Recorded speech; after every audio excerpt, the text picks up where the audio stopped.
गुफा में 3 दोस्त लीना, टॉम और बेन बचपन से ही सबसे अच्छे दोस्त थे। वे अपनी गर्मी की छुट्टियां अपने गांव के पास घने जंगलों में घूमते हुए बिताते, हमेशा नई रोमांचक जगहों की तलाश में रहते। एक शाम जब सूरज क्षितिज के नीचे जा रहा था, उन्होंने कुछ अजीब देखा।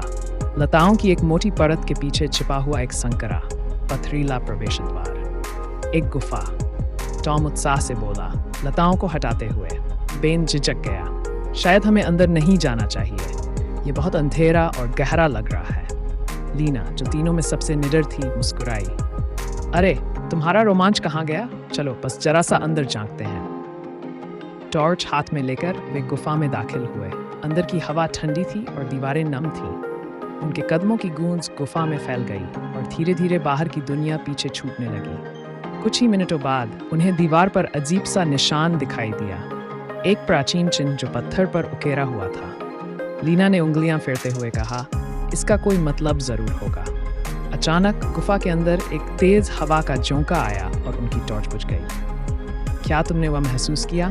टॉम की आवाज़ कांप रही थी। जवाब देने से पहले ही आगे एक हल्की रोशनी दिखाई दी। वह आग की तरह झिलमिला रही थी, लेकिन उसका कोई स्रोत नहीं था। डर और जिज्ञासा से भरे वे उस रोशनी के पीछे पीछे चलते गए और जल्द ही एक विशाल भूमिगत कक्ष में पहुंच गए। बीच में एक पत्थर का चबूतरा था, जिस पर एक पुराना लकड़ी का डिब्बा रखा हुआ था।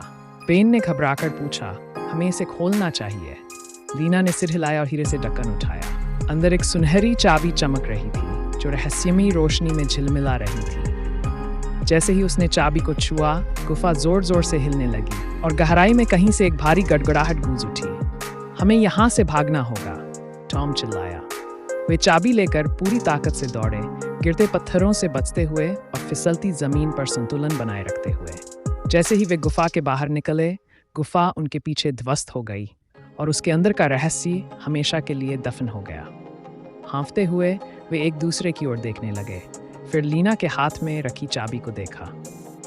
बेन ने गहरी सांस लेते हुए कहा, मुझे लगता है यह तो बस शुरुआत और वह सही था।